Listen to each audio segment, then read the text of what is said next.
España, 1857. Ángela tenía apenas 19 años cuando Rodrigo Salcedo la abandonó a su suerte, deshonrada, embarazada y sin lugar a donde ir. Él había sido todo lo que una joven inocente podía desear.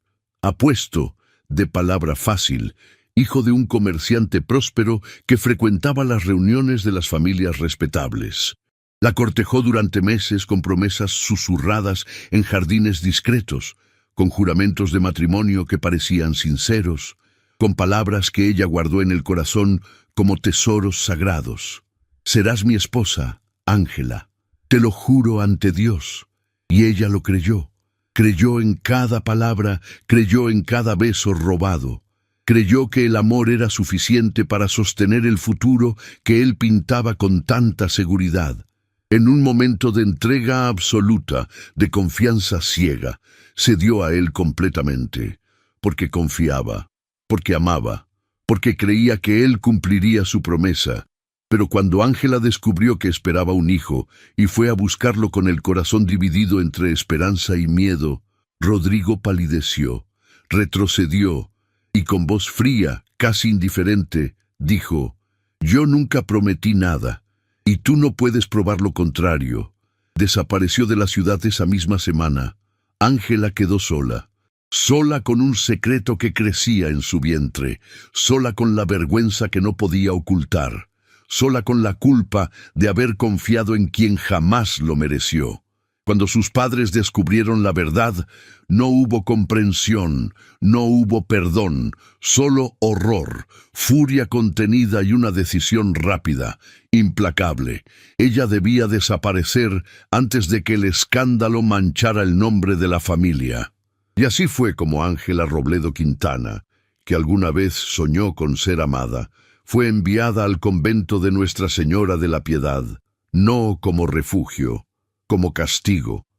Esta es una historia de amor y coraje que te hará creer que, incluso después de la peor caída, es posible volver a levantarse. Ángela Robledo Quintana no escuchó gritos aquella tarde, tampoco reproches, solo el silencio denso que acompaña las decisiones ya tomadas, las que no admiten defensa ni ruego. Su madre entró en la habitación, dejó sobre la cama un vestido de viaje y una maleta pequeña, y salió sin mirarla. Su padre permaneció en el despacho, oculto tras la puerta cerrada, como si la distancia pudiera borrar la vergüenza. No hubo despedida, no hubo abrazo.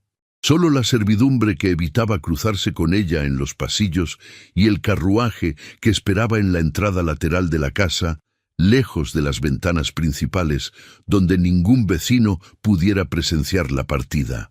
Ángela llevaba consigo apenas lo necesario: 2 vestidos, un rosario que nunca había usado con devoción y una carta sellada que ni siquiera le permitieron leer. Iba dirigida a la Madre Superiora del convento de Nuestra Señora de la Piedad, en las afueras de la ciudad, un lugar conocido por acoger a mujeres que la sociedad prefería olvidar. Durante el viaje, miró por la ventanilla sin ver realmente el paisaje: los olivares, las colinas áridas, los pueblos pequeños que cruzaban uno tras otro. Todo le parecía ajeno, como si ya no formara parte del mundo de los vivos. Sentía el peso en el vientre, aún imperceptible a simple vista, pero presente con cada movimiento del camino, un recordatorio constante de lo que había dejado de ser y de lo que jamás podría volver a fingir. El convento apareció al atardecer, rodeado de muros altos y silencio. Las puertas de madera se abrieron sin ceremonia. Una monja anciana la recibió con gesto neutro, tomó la carta, la leyó en silencio y asintió brevemente. «Venga conmigo». Ángela fue conducida a una habitación estrecha en el ala posterior del edificio, lejos de las celdas de las monjas consagradas. No le explicaron nada, no le preguntaron nada. La dejaron sola con una jarra de agua, una manta áspera y una ventana que daba a un patio de piedra vacío. Esa noche, por primera vez, lloró, no por miedo, ni siquiera por tristeza. Lloró porque comprendió que ya no había retorno. Su familia no vendría a buscarla. Su nombre sería borrado de las conversaciones, sustituido por eufemismos piadosos o por el olvido directo. Había dejado de existir para ellos. Los meses siguientes transcurrieron en una monotonía opresiva. Las monjas no eran crueles, pero tampoco compasivas. La trataban con la indiferencia funcional de quien cumple un deber incómodo. Le asignaron tareas sencillas: doblar ropa, limpiar corredores, ayudar en la cocina. Nadie mencionaba su estado, aunque todas lo sabían. Nadie preguntaba por su pasado, aunque todas lo adivinaban. Ángela caminaba por los pasillos como una sombra, hablaba poco, comía menos.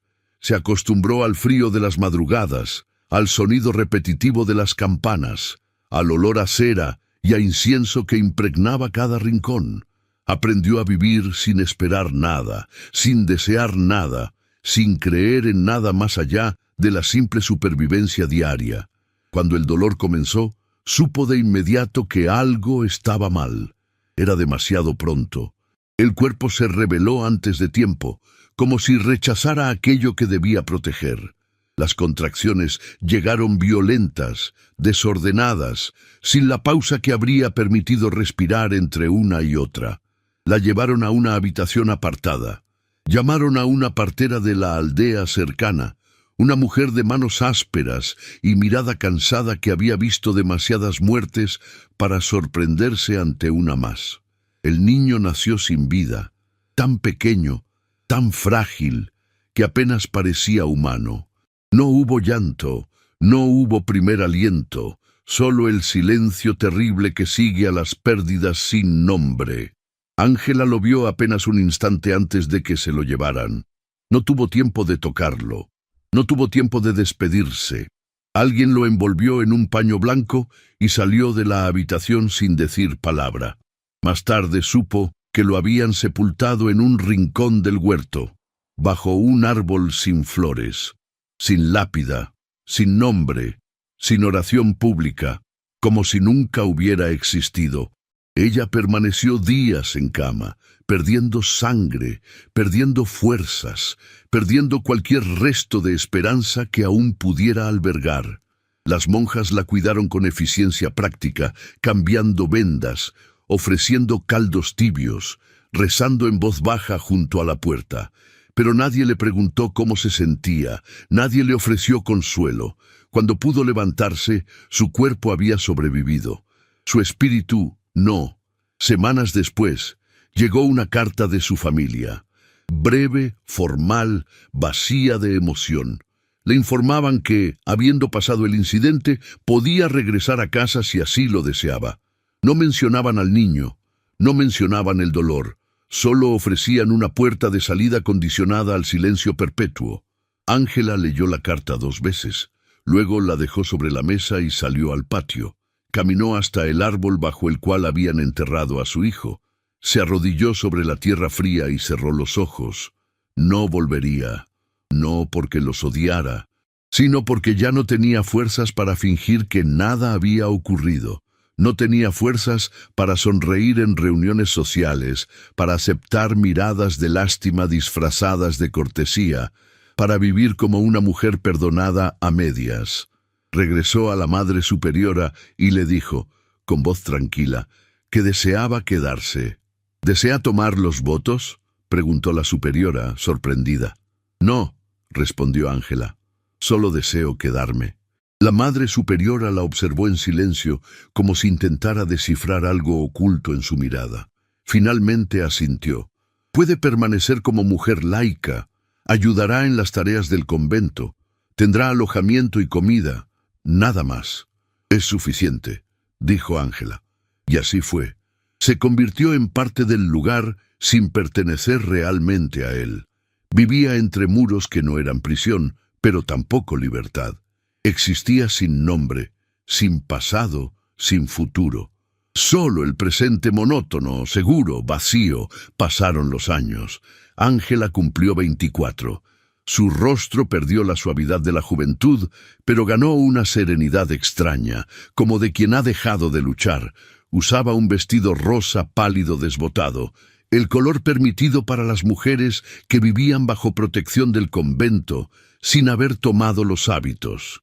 Caminaba en silencio, trabajaba en silencio, oraba en silencio, aunque ya no creía en las respuestas. Y entonces, una tarde de otoño, llegó un hombre al convento, joven, de porte firme, vestido con la sobriedad de quien carga responsabilidades recientes. Venía a cumplir deberes que su título exigía, visitas que su linaje obligaba. Se llamaba Don Camilo de Arriaga y Santillán, y con él, sin saberlo, llegó también la posibilidad de que Ángela volviera a sentir algo más que resignación. Don Camilo de Arriaga y Santillán nunca imaginó que heredaría el ducado. Había crecido como hijo segundo, educado en las letras y en la administración de propiedades menores, preparado para servir a la casa desde un lugar discreto. El título estaba destinado a su primo mayor, un hombre brillante, ambicioso, admirado por todos. Pero la fiebre que asoló la región aquel invierno no respetó linajes. En cuestión de semanas, la enfermedad se llevó al heredero, a su esposa y al hijo pequeño que apenas había cumplido 1 año. La casa de Arriaga quedó vacía de sucesión directa, y Camilo, con apenas 29 años, fue llamado a ocupar un lugar para el cual nunca se había preparado emocionalmente. La noticia llegó en forma de carta sellada con el escudo ducal. La leyó en silencio, en la biblioteca de la casa familiar, mientras la lluvia golpeaba contra las ventanas. No sintió orgullo, sintió peso. Aceptó porque no había elección. Aceptó porque el deber lo exigía. Aceptó porque su nombre ahora llevaba consigo la supervivencia de una estirpe que databa de siglos atrás. Cuando llegó al ducado, encontró una herencia compleja. Las tierras seguían produciendo, pero las rentas habían disminuido. Las deudas acumuladas durante años de mala administración amenazaban con desmoronar la estructura económica de la casa. Los consejeros, hombres mayores que habían servido a su primo, lo observaban con desconfianza apenas disimulada, esperando que demostrara estar a la altura del título. Camilo asumió sus responsabilidades con disciplina. Revisó contratos, reordenó cuentas, despidió administradores deshonestos y negoció con acreedores. Aprendió rápido, trabajó sin descanso y habló poco. Sabía que cualquier error sería interpretado como debilidad, cualquier duda como incapacidad. Pero lo que más lo agotaba no eran las cifras ni las decisiones políticas, era la presión constante, sutil, insidiosa, que llegaba en forma de conversaciones casuales, de invitaciones estratégicas, de nombres de mujeres mencionados con intención clara. Su excelencia debería considerar consolidar una alianza con la casa de Monterroso. La hija mayor tiene dote generoso y sangre impecable. He sabido que la viuda del marqués de Valdecañas estaría dispuesta a recibir una visita formal. Un matrimonio bien elegido podría resolver gran parte de las dificultades financieras, mi señor. Camilo escuchaba sin responder. Asentía sin comprometerse. Sabía que tenían razón, sabía que su deber incluía casarse, producir herederos, asegurar la continuidad del linaje. Pero algo en él se resistía con una fuerza que no lograba explicar, porque Camilo cargaba una herida antigua. Años atrás, cuando aún no llevaba el título, había amado a una mujer, joven, de familia modesta, sin fortuna ni nombre relevante. La había conocido en una reunión informal, lejos de la corte, y se había enamorado de su inteligencia, de su risa espontánea, de la forma en que miraba el mundo sin cinismo. Durante meses creyó posible un futuro juntos. Pero cuando su familia se enteró, la respuesta fue inmediata y brutal. No hubo gritos, solo decisiones frías, ejecutadas con precisión quirúrgica. La alejaron, la humillaron en público, insinuando escándalos que nunca existieron. Le cerraron puertas, mancharon su reputación, la convirtieron en alguien imposible de defender sin arruinar el propio nombre. Camilo intentó resistir, pero era joven, dependiente, sin poder real. Su padre le dejó claro que cualquier insistencia significaría deshonra, exilio y ruina para ambos, así que cedió. Permitió que la apartaran, permitió que la destruyeran y nunca la volvió a ver. Desde entonces, algo en él se había roto. Aprendió a no confiar en la posibilidad del amor sin consecuencias. Aprendió que su vida no le pertenecía, que cada elección personal tenía un precio que otros pagarían. Por eso, cuando los consejeros hablaban de matrimonio, Camilo escuchaba con el corazón cerrado, no por orgullo, sino por miedo de volver a arrastrar a alguien hacia la misma crueldad que él ya conocía. Fue en medio de esa tensión interna que comenzó a cumplir con las visitas formales que su título exigía, entre ellas, una al convento de Nuestra Señora de la Piedad, institución que su casa había protegido durante generaciones. El ducado aportaba rentas anuales para su mantenimiento, y era costumbre que el nuevo duque confirmara públicamente ese compromiso. Camilo llegó una tarde de otoño, acompañado apenas por su secretario. Fue recibido con la sobriedad propia del lugar. La Madre Superiora lo condujo por los corredores de piedra, explicándole brevemente las necesidades del convento, agradeciendo la generosidad histórica de la casa de Arriaga. Camilo escuchaba con atención, pero su mente estaba en otra parte. Había tantas responsabilidades acumuladas, tantas decisiones pendientes, que incluso aquella visita le parecía una carga más. Hasta que la vio.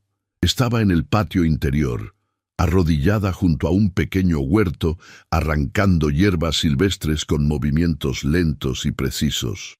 Vestía un vestido rosa pálido desbotado, el cabello recogido en una trenza simple. No levantó la mirada cuando el grupo pasó cerca. Siguió trabajando, ajena a la presencia del duque. Camilo no supo por qué se detuvo. Algo en la postura de aquella mujer, en la quietud concentrada de sus gestos, captó su atención de un modo que no lograba explicar. «¿Quién es ella?», preguntó con voz más baja de lo habitual. La Madre Superiora siguió su mirada. «Una mujer laica que vive bajo nuestra protección, Excelencia. Ayuda en las tareas del convento. ¿Tiene familia?». «Tuvo. Ya no mantiene contacto con ellos». Camilo asintió, pero no apartó la mirada. La mujer finalmente se puso de pie, cargando un cesto pequeño lleno de hierbas. Caminó hacia el interior del edificio sin reparar en ellos, y sin embargo, algo en Camilo se aquietó, como si, por un instante, el peso del título, de las deudas, de las expectativas, hubiera desaparecido. Terminó la visita con cortesía formal, prometió mantener el apoyo financiero al convento y se despidió de la Madre Superiora con las palabras adecuadas. Pero mientras el carruaje lo llevaba de regreso al ducado, su mente regresaba una y otra vez a aquella imagen. La mujer arrodillada en el huerto, vestida de rosa desbotado, ajena al mundo que la rodeaba. No sabía su nombre, no sabía su historia, pero algo le decía que volvería. Camilo regresó al convento 2 semanas después, esta vez sin el pretexto de un deber formal. Llevaba consigo documentos relacionados con una donación menor, algo que bien podría haber enviado por mensajero, pero eligió ir en persona. La Madre Superiora lo recibió con la misma cortesía distante de siempre. Revisaron juntos los papeles, firmaron lo necesario, intercambiaron palabras breves sobre el estado del convento y las necesidades del próximo invierno. Camilo escuchaba, respondía con precisión, pero su atención estaba en otra parte. Cuando la reunión terminó, pidió permiso para caminar un momento por el patio. La Madre Superiora no se opuso. Los benefactores de la casa gozaban de ciertas libertades. Camilo salió al aire fresco de la tarde. El patio estaba vacío, salvo por el sonido lejano de las campanas que marcaban la hora de vísperas. Caminó despacio, sin rumbo definido, hasta que la vio nuevamente. Ángela estaba sentada en un banco de piedra junto al huerto, doblando ropa blanca recién lavada. Trabajaba con movimientos mecánicos, eficientes, sin prisa. No levantó la mirada cuando él se acercó. «Buenas tardes», dijo Camilo con voz neutra. Ella alzó la vista, sorprendida. Por un instante, sus ojos se encontraron. Eran oscuros, serenos, cansados. No había curiosidad en ellos, tampoco temor, solo una especie de indiferencia educada. «Buenas tardes, señor», respondió, con tono correcto pero distante. Camilo vaciló. No sabía qué decir. No había planeado nada. Solo había sentido la necesidad de hablar con ella, de escuchar su voz, de confirmar que no era una aparición de su imaginación. «¿Le molesta si me siento un momento?» Ángela dudó, pero finalmente negó con la cabeza. «Es su derecho, señor. Este lugar pertenece a su casa. No vine como dueño», dijo Camilo, sentándose en el extremo opuesto del banco. «Vine porque este lugar me da paz». Ángela no respondió. Siguió doblando la ropa, pero algo en su postura se relajó levemente. Durante un rato, permanecieron en silencio. No era incómodo, era el tipo de quietud que no exige explicaciones. Finalmente, Camilo habló de nuevo. «¿Hace mucho que vive aquí?» «4 años». «¿Y antes?» Ángela detuvo sus manos. Lo miró con una mezcla de cautela y cansancio. «Antes vivía en otro lugar, ya no importa». Camilo asintió sin insistir. Comprendió que había límites que no debía cruzar. «Entiendo», dijo simplemente. Ángela lo observó con mayor atención. No era la mirada condescendiente que conocía, ni la lástima disfrazada de cortesía. Era algo distinto, algo que no lograba identificar. «¿Y usted, señor, hace mucho que es benefactor de este convento?» «Heredé la responsabilidad hace menos de 1 año. Antes era solo un nombre en los registros familiares. Y ahora soy muchos nombres. Duque, administrador, deudor, heredero de expectativas que no pedí». Ángela casi sonrió. «Casi.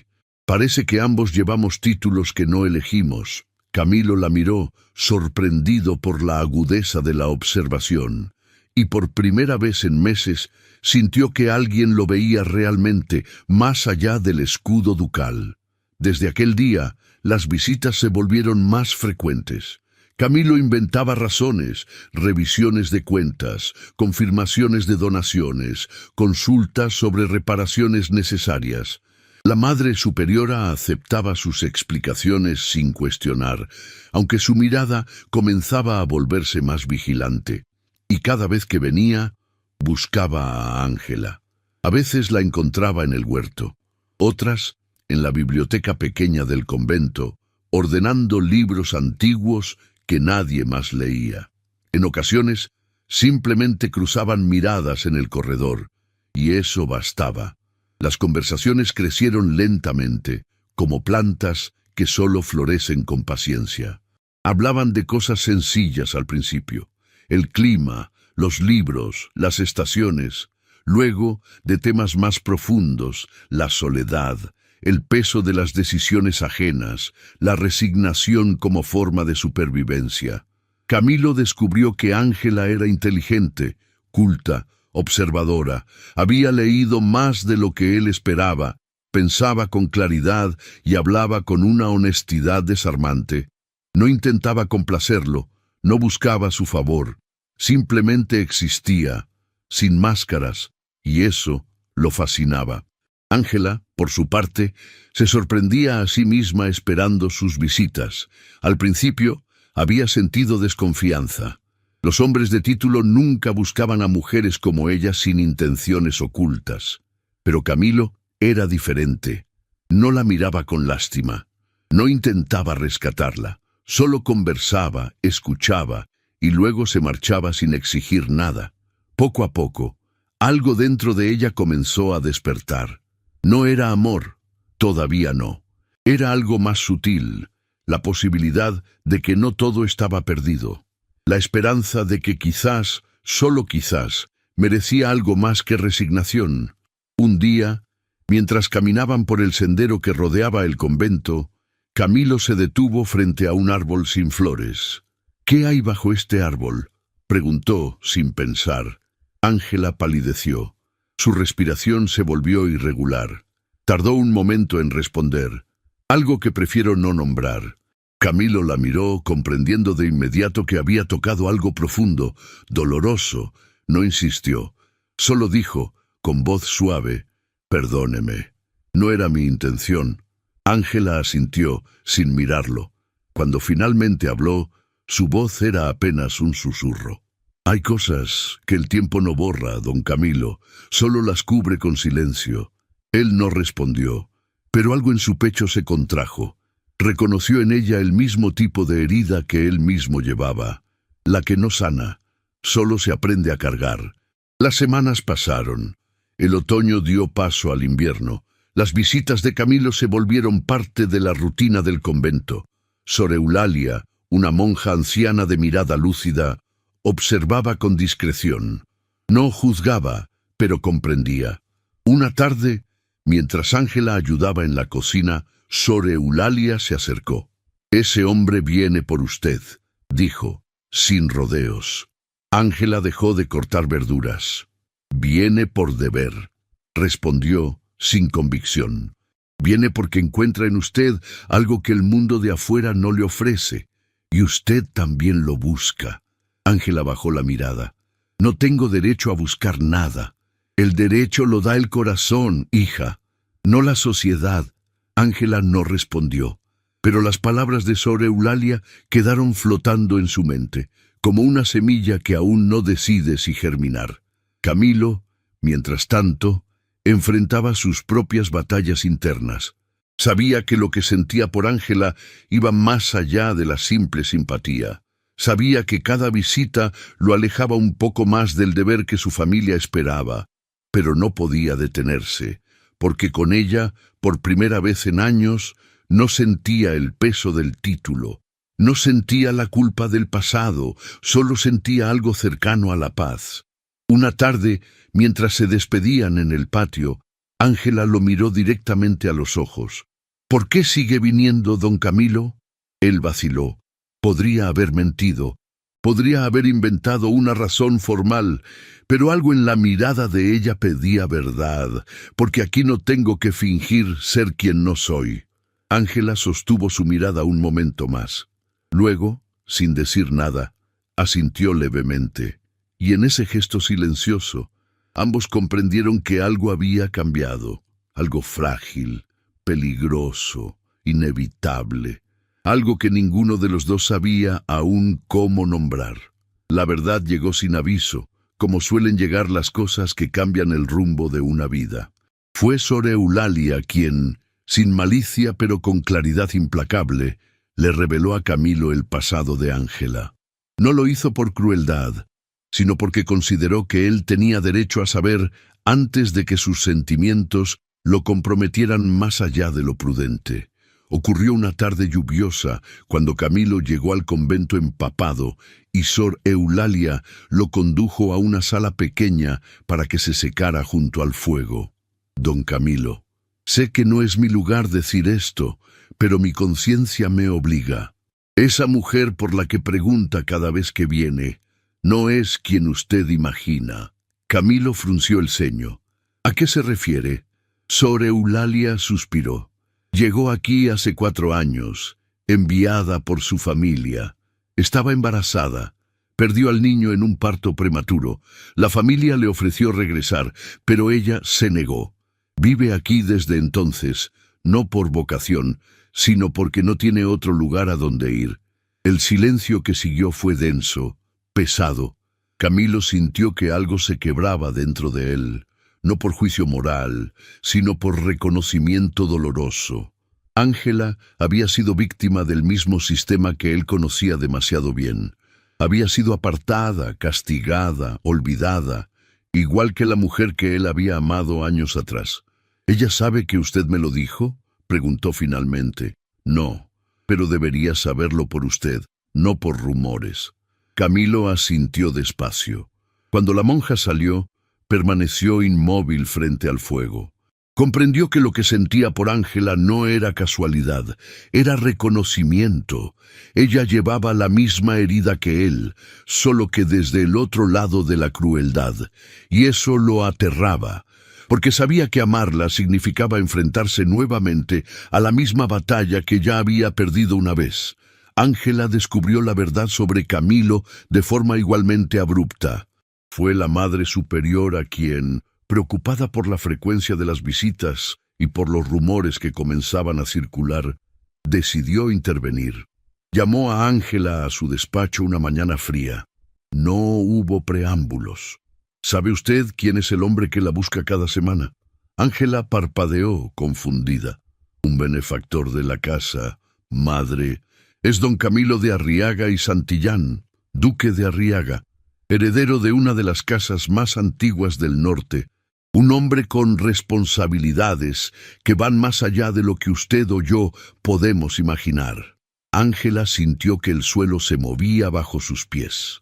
Él nunca lo mencionó, murmuró, porque los hombres de su clase no necesitan mencionarlo.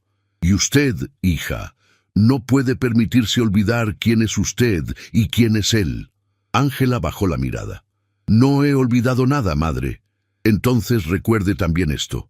Ese hombre tiene un deber con su linaje.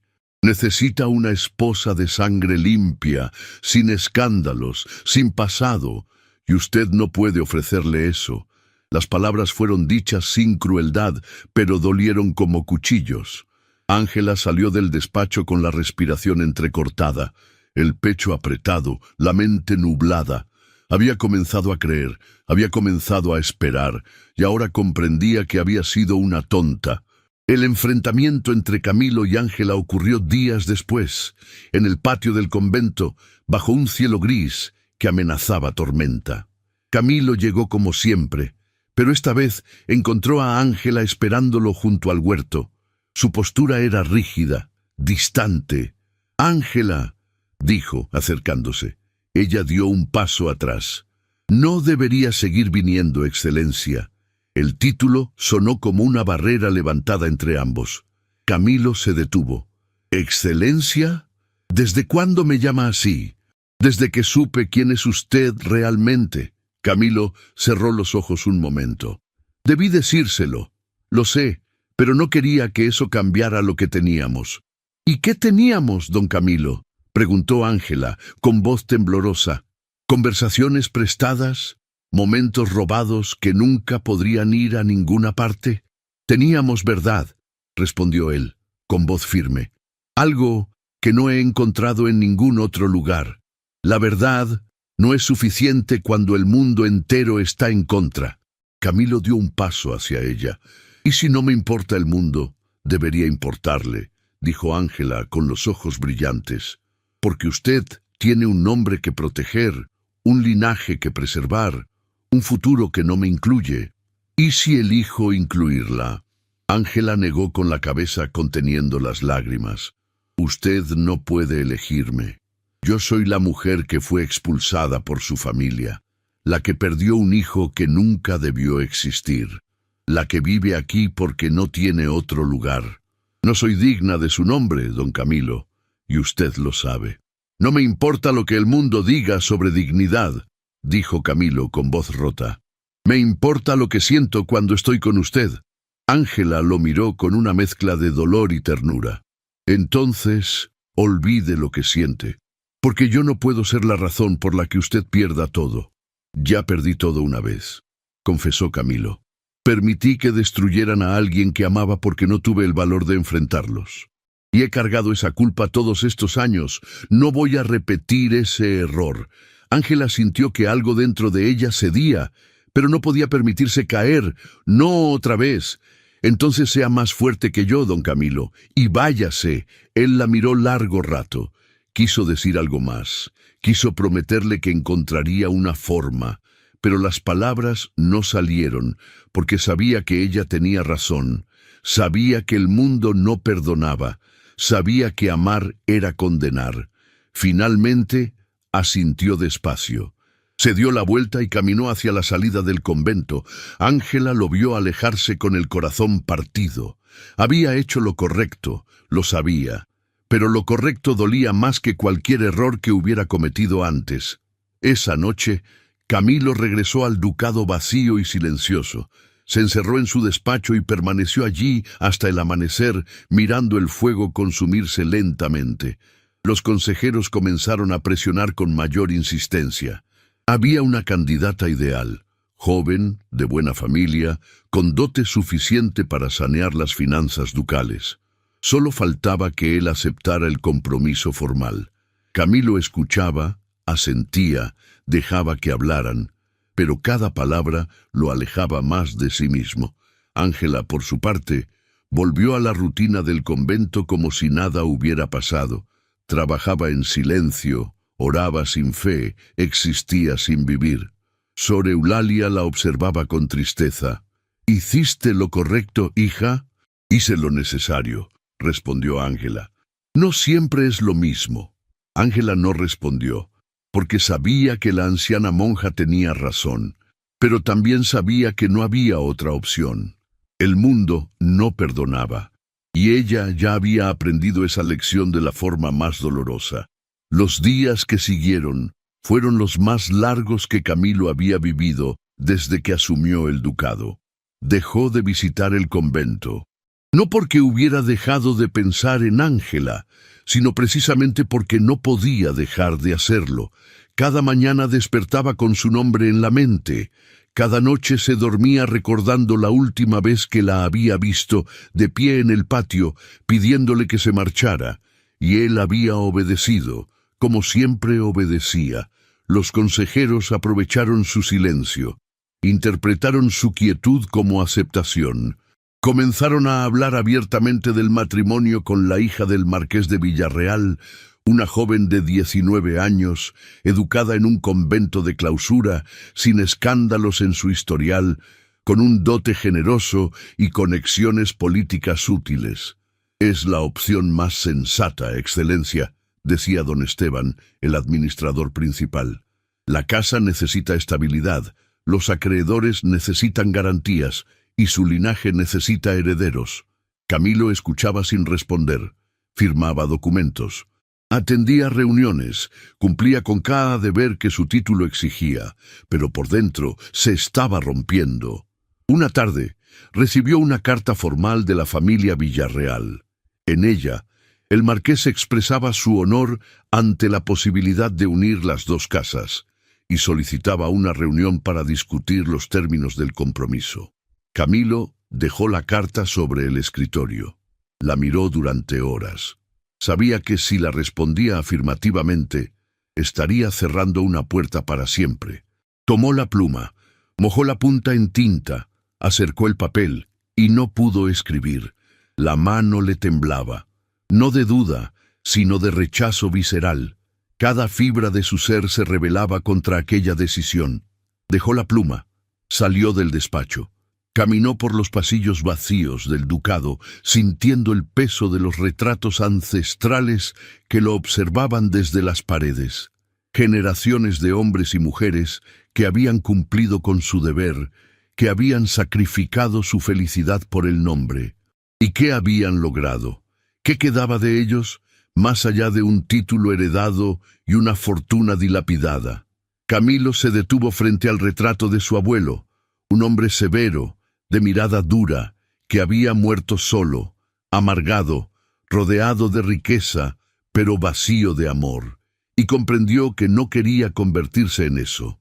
Ángela, mientras tanto, vivía sus propios días de tormenta silenciosa. Había vuelto a la rutina del convento con disciplina férrea. Trabajaba más que antes. Dormía poco. Evitaba a Sor Eulalia, cuya mirada compasiva la desarmaba, pero las noches eran las peores. En la oscuridad de su celda no podía evitar recordar las conversaciones con Camilo, su voz, su mirada, la forma en que la escuchaba como si cada palabra importara. Una mañana, la Madre Superiora la llamó. «He recibido noticias». Ángela. Don Camilo de Arriaga va a comprometerse formalmente con la hija del marqués de Villarreal. El anuncio será público en 2 semanas. Ángela sintió que algo se quebraba dentro de ella. No respondió, solo asintió. «Es lo mejor», continuó la Madre Superiora, «para él y para usted. Ahora podrán seguir adelante». Ángela levantó la mirada. «¿Seguir adelante hacia dónde, madre? Hacia más años de silencio, hacia más días vacíos». La Madre Superiora vaciló. «Hacia la paz que da la aceptación». «No quiero esa paz», dijo Ángela con voz temblorosa. «Esa paz es solo otra forma de muerte». Salió del despacho antes de que la superiora pudiera responder. Caminó hasta el huerto. Se arrodilló bajo el árbol sin flores, donde descansaba el hijo que nunca conoció, y comprendió algo con claridad dolorosa. Si se quedaba allí, moriría lentamente. No su cuerpo, sino su alma. Esa misma noche, Ángela tomó una decisión. Habló con Sor Eulalia. «Quiero irme», dijo simplemente. La anciana monja no se sorprendió. «¿A dónde irás?» «No lo sé, pero no puedo quedarme aquí esperando a que la vida pase sin mí». Sor Eulalia asintió despacio. «Entonces ve. Mientras puedas caminar, camina». 2 días después, con un atillo pequeño y la bendición silenciosa de Sor Eulalia, Ángela abandonó el convento al amanecer. No tenía plan, no tenía destino. Solo sabía que necesitaba encontrar un motivo para seguir respirando. Camilo llegó al convento 3 días más tarde, el corazón latiéndole con una urgencia que no había sentido jamás. Había tomado su decisión, había roto con los consejeros, había rechazado el compromiso con la hija del marqués, y ahora venía a buscarla, a decirle que la eligió, que elegiría siempre la verdad por encima de la conveniencia. Pero cuando la Madre Superiora lo recibió, su expresión era grave. «Don Camilo, me temo que llega tarde». «¿Tarde?», repitió él, sintiendo un vacío en el estómago. Ángela se fue hace 3 días. Dijo que necesitaba encontrar un sentido a su vida. No dejó dirección, no dijo a dónde iba. Camilo sintió que el suelo desaparecía bajo sus pies. «¿Se fue? ¿Sola?» «Sola», confirmó la Madre Superiora. «Y no sé si regresará». Camilo salió del convento tambaleándose. Subió al carruaje sin rumbo. Le gritó al cochero que recorriera todos los caminos cercanos, todas las aldeas, todos los pueblos. Pasó horas buscándola. Preguntó en posadas, en mercados, en capillas. Nadie la había visto. Nadie sabía nada. La desesperación comenzó a convertirse en pánico. ¿Y si la había perdido para siempre? ¿Y si, por llegar tarde, por dudar demasiado, ella había desaparecido de su vida igual que la mujer que amó años atrás? No, esta vez no. Esta vez no se rendiría. Camilo no esperó al amanecer. Dejó monedas sobre la mesa de la posada y salió corriendo hacia el exterior. Vio un caballo atado cerca de la entrada. Un animal fuerte, de pelaje oscuro. Sin pensarlo 2 veces, regresó adentro, dejó una bolsa con monedas en manos del dueño sorprendido y gritó: «¡Necesito ese caballo! ¡Es urgente!». El hombre apenas tuvo tiempo de asentir antes de que Camilo saliera disparado. Desató al animal, montó de un salto y partió a galope tendido hacia el norte, hacia Salamanca, dejando atrás el carruaje, al cochero atónito y cualquier rastro de compostura ducal. La urgencia le quemaba el pecho. No podía perderla. No otra vez. El caballo galopaba con fuerza por el camino polvoriento. Camilo lo espoleó sin descanso, sintiendo el viento golpearle el rostro, el corazón martilleándole contra las costillas. No importaba el cansancio, no importaba la distancia. Solo importaba encontrarla. Ángela caminaba sola por el camino que llevaba hacia Salamanca. Había pasado 2 noches durmiendo en posadas baratas, contando cada moneda que Sor Eulalia le había dado en secreto. No sabía qué encontraría al final del camino. No sabía si alguien la contrataría. No sabía si sobreviviría. Pero al menos estaba caminando. Al menos estaba intentando. El atardecer comenzaba a teñir el cielo de naranja y violeta cuando escuchó el ruido de cascos acercándose desde atrás, rápidos, urgentes. Se hizo a un lado del camino, esperando que pasara de largo. Pero el jinete detuvo el caballo con brusquedad, levantando polvo. Ángela levantó la mirada, confundida, y entonces lo vio. Camilo bajó del caballo como si la vida se le fuera en ello. Tenía el rostro demacrado, los ojos enrojecidos, la ropa arrugada y cubierta de polvo. No parecía un duque, parecía un hombre al borde del abismo. «Ángela», dijo con voz rota, apenas un susurro desesperado. Ella se quedó inmóvil, sin poder creer lo que veía. «¿Don Camilo?» Él dio un paso hacia ella, luego otro, hasta quedar frente a frente. Respiraba con dificultad, no solo por el esfuerzo del viaje, sino por el peso de todo lo que había cargado hasta ese momento. «Te busqué por todas partes. Pensé que te había perdido. Pensé que llegaba demasiado tarde». Ángela negó con la cabeza, las lágrimas comenzando a brotar sin permiso. «No debería estar aquí. Usted tiene un compromiso, una vida, un deber». «Rompí el compromiso», dijo Camilo con voz firme. «Rechacé la alianza. Enfrenté a los consejeros. Les dije que no me casaría con alguien a quien no amo». Ángela lo miró con los ojos desorbitados. «¿Qué hizo?» «Lo que debía hacer desde el principio. Elegirte a ti». Las lágrimas corrían libremente por el rostro de Ángela. Quiso hablar, pero las palabras se ahogaban en sollozos. «Yo no soy digna de ese sacrificio», logró decir finalmente. «Soy una mujer sin nombre, sin futuro, sin nada que ofrecerle». Camilo tomó sus manos con suavidad, como si sostuviera algo sagrado. «Tú me ofreces la única cosa que importa, verdad. Me ofreces la posibilidad de vivir como un hombre íntegro, no como una sombra obediente. Me ofreces la oportunidad de amar sin mentiras». Ángela dejó escapar un sollozo entrecortado. Camilo limpió sus lágrimas con el dorso de la mano, también él con los ojos húmedos.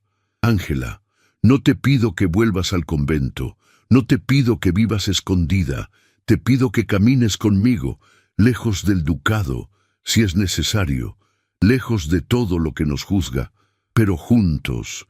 Ella lo miró a los ojos, buscando alguna sombra de duda, algún rastro de arrepentimiento futuro, pero solo encontró determinación y amor. ¿Y su linaje? ¿Su casa? «Encontraré la forma de protegerlo sin traicionarme, pero no volveré a sacrificar mi alma por un hombre». Ángela cerró los ojos, respiró profundo, y cuando los abrió de nuevo, había algo distinto en su mirada. Ya no era la mujer resignada que había vivido 4 años esperando la muerte. Era alguien que había elegido vivir. «Entonces, caminaré con usted», dijo, con voz temblorosa pero clara. «No porque me rescate, sino porque yo también lo elijo». Camilo dejó escapar una risa entrecortada, mezcla de alivio y alegría. La abrazó con fuerza, como si temiera que desapareciera. Ángela se aferró a él, sintiendo por primera vez en años que no estaba sola. Permanecieron así, abrazados en medio del camino, mientras el sol se ponía a sus espaldas.